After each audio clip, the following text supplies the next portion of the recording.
Bonjour à tous, bonjour à tous mes abonnés. Aujourd'hui, je vous prépare une petite vidéo parce que vous êtes nombreux à me demander que signifient les arcanes majeurs, les arcanes mineurs dans le tarot. Et surtout, celle qui revient le plus souvent, c'est quelle est la signification de chaque personnage. Donc j'ai décidé de commencer par les personnages, puisque c'est ce qui vous intéresse le plus. Et puis je déclinerai au fur et à mesure toutes les coupes, tous les bâtons, tous les deniers, toutes les épées, et des arcanes majeures par la suite. Alors moi j'utilise beaucoup, pour ceux qui me connaissent, le tarot doré de Ciro Marchetti. Parce qu'il me parle beaucoup, j'adore en fait les dessins. Pour moi, il est plus parlant que le tarot de Marseille. J'ai beaucoup plus de facilité avec celui-ci. Mais en fait, tarot de Marseille ou tarot doré, c'est la même, hein.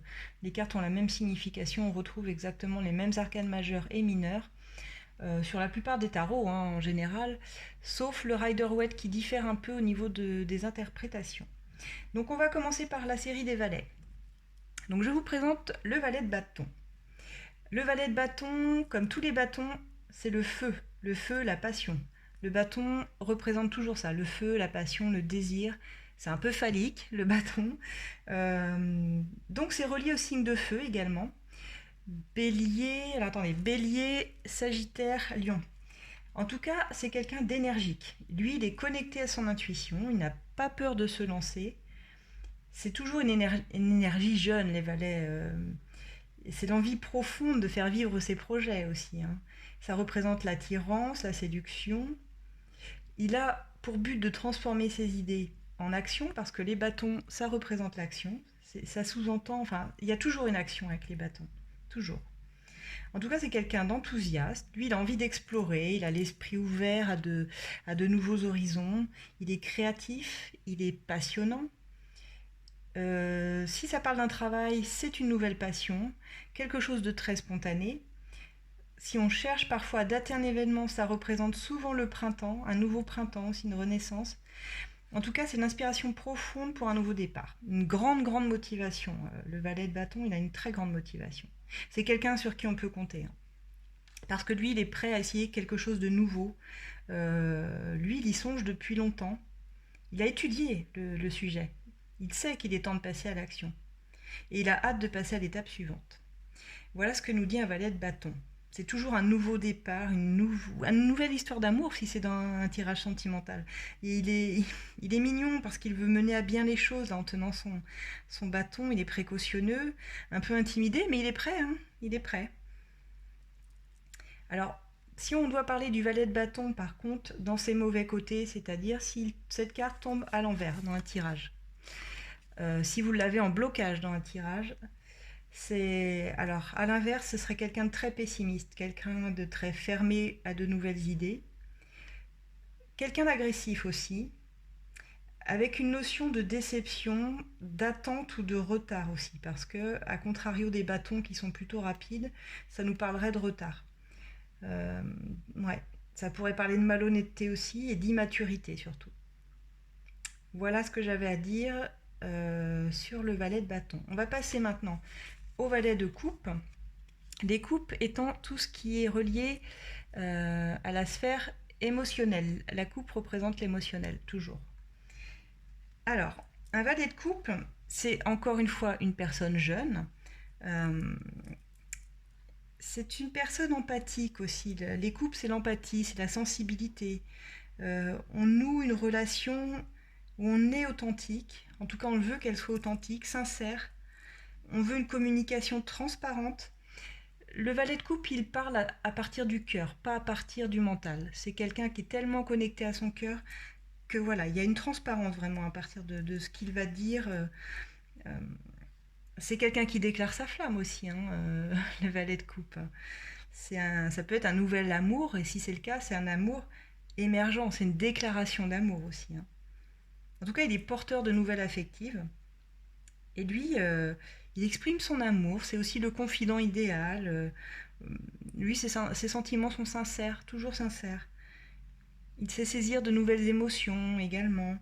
Il rêve de quelqu'un, il rêve de faire ci, il rêve de faire ça. Voilà ce qu'il veut dire ce valet de coupe. Et que ce soit dans la sphère du travail ou sentimentale, hein. Donc Comme je disais, il est sensible, donc ça peut être aussi une personne un peu vulnérable par certains côtés. Il saura exprimer sa sensibilité. C'est pas un problème pour lui, ça. Il cherche pas à cacher ça, bien au contraire. Parce qu'il est vraiment dans la sphère émotionnelle. Alors, les mauvais côtés d'un valet de coupe, euh, ou alors s'il tombe à l'envers, ça serait quelqu'un d'un peu trop rêveur, si c'était le cas. Quelqu'un qui aura une tendance à la procrastination, c'est-à-dire à remettre au lendemain ce qu'il aurait pu faire directement, qui a tendance à repousser un peu l'échéance. Ça peut parler d'une rupture amoureuse si vous l'avez à l'envers dans un tirage sentimental, ou un refus de l'autre aussi. Ça peut parler de trop d'émotivité justement, de blocage émotionnel important, d'une impossibilité même de se laisser aller à ses émotions quand on l'a à l'envers. Ça peut parler également de promesses non tenues, parce que là, il apporte une promesse. Donc si on l'a à l'envers ou en blocage, eh bien, ça peut être un engagement qui ne se fait pas, qui n'est pas tenu. En tout cas, on n'exprime pas les désirs de son cœur quand on l'a à l'envers, cette carte, ou en blocage. Voilà ce que j'avais à dire sur le valet de coupe. Maintenant, on va passer au valet d'épée.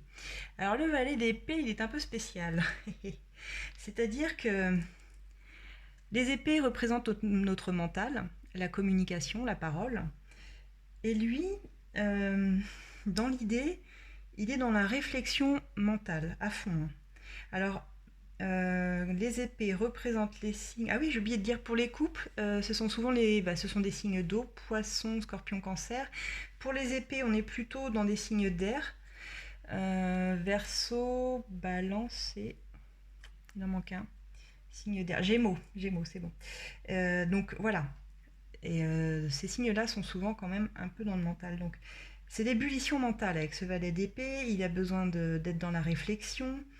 Mais c'est un peu l'espion. Moi, je l'appelle l'espion, le valet d'épée, parce que il est dans la curiosité. Il aime bien les potins, il est bavard.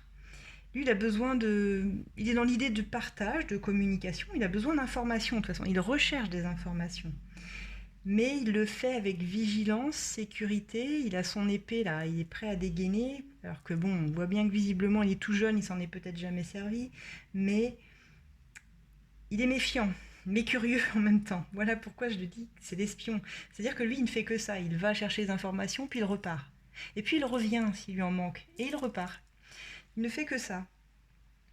Euh, donc ça peut être celui qui vous espionne, qui vous observe l'air de rien, qui déguise un peu ses réflexions, qui vous dit pas tout de suite où il veut en venir. Parce qu'en fait, il souhaite un nouveau départ, il souhaite avoir le feu vert pour quelque chose, mais il lui manque des informations. Voilà pourquoi il est comme ça. Donc il va faire preuve d'une fausse timidité, voire une fausse maladresse, parce que c'est un peu l'inspecteur. Il observe. Il observe et il a besoin de connaître la vérité, de communiquer de façon claire, dire la vérité. Il veut qu'on dise la vérité, mais lui, on ne sait pas trop ce qu'il pense. Par contre, lui, il est un peu difficile à cerner. Il fait très sûr de lui en général, le valet d'épée, quand il arrive. C'est quelqu'un qui peut paraître arrogant. Et il recherche des informations cachées que lui n'a pas. Donc voilà pourquoi c'est l'espion. Et il est comme ça, il est prudent. Hein. Il est prudent. Il vient communiquer, voilà, il vient, il repart, quoi. Un valet d'épée, maintenant, qu'on aurait à l'envers ou en blocage, eh bien, ça peut nous dire méfiance. C'est quelqu'un qui ferait preuve de belles paroles, un beau parleur. Quelqu'un qui ne serait pas dans l'action, qui ne ferait aucune action, ou alors, oui, voilà, qui a des belles paroles mais qui n'agit pas. Voilà, c'est plutôt ça ce que je voulais dire. Le beau parleur mais qui n'agit pas, quoi. Ça peut parler de précipitation, si on l'a à l'envers, de promesses non tenues, et de difficultés de communication en général. Quelqu'un de têtu, de borné, qui fait un peu obstacle à la communication. Ce serait ça, en obstacle et à l'envers. Je passe maintenant au valet de denier. Les deniers sont des énergies de terre. Vierge, taureau, capricorne, reliés à ces trois signes-là. Ce sont des personnes... les deniers représentent la sphère matérielle, la stabilité financière aussi, tout ce qui a trait au matériel, finance. Le valet de denier, alors lui, pareil, c'est une énergie de jeunesse, hein, comme tous les valets.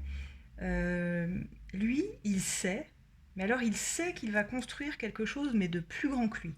C'est-à-dire, il y a là, quand on a un valet de denier, c'est la naissance d'un projet qui est prometteur, hein, que ce soit pour le travail, sentimental, peu importe le domaine concerné, c'est un personnage qui est prometteur. Il est patient, il est appliqué, il est studieux, c'est quelqu'un de lent par contre, les deniers c'est toujours lent. Il est curieux, mais il est stable, il est très stable. Parce que lui, il acquérit par la pratique une certaine aisance, que ce soit dans une technique, peu importe la technique, mais voilà, il a étudié et ses projets, là, ça commence à porter ses fruits, concrètement. Donc il souhaite entreprendre des projets encore plus compliqués qui vont présenter de plus grands défis pour lui. Voilà ce qu'il veut, le valet de denier. Et lui, bien, il met du temps, comme je disais. C'est une proposition stable, mais qui va mettre du temps. Parce qu'il est encore fragile, hein, ce n'est qu'un valet. Donc il y réfléchit, il plante une graine et puis il regarde comment elle pousse. Il fait en sorte de mettre les opportunités, les choses en place, quoi. Il est pragmatique. Euh, c'est quelqu'un aussi qui apprend à connaître l'autre, hein, il ne se précipite pas, jamais, jamais. Donc pour moi, le valet de denier, c'est vraiment quelqu'un de réaliste, de très responsable, d'autonome en général. Il n'est pas encore décidé sur la façon dont il va mener son projet, mais il sait qu'il va le faire. Si vous l'avez en ami, un valet de denier ou dans votre sphère, c'est quelqu'un qui est d'un grand soutien, hein. C'est une personne de confiance très sincère, très dans l'observation, la réflexion avant de s'engager sur un projet quelconque. Mais c'est un esprit frais, un esprit jeune. Maintenant, si vous l'avez en négatif, à l'envers, eh bien là, ce sera quelqu'un qui vous décevra dans tous les domaines. Vraiment. Ce sera quelqu'un d'irresponsable, voire égoïste. Du coup, ça serait l'inverse de la lenteur, ça serait plutôt quelqu'un d'impatient et d'irréfléchi. Ça nous parlerait d'être dispersé, peut-être même d'une énergie qui serait passive, de quelqu'un de solitaire, un peu mal dans sa peau. Dans ses mauvais côtés, c'est aussi quelqu'un de dépendant des autres ou dépendant à l'argent, hein, également. Il y aurait comme un refus de grandir en fait. Parce que c'est quelqu'un qui aurait un sentiment d'insécurité dans sa vie, en tout cas qui ne pourrait rien concrétiser si vous l'avez en blocage ou à l'envers. Voilà, donc pour la série des valets, j'ai terminé. Je vais enchaîner sur les chevaliers dans ma prochaine vidéo. A tout de suite.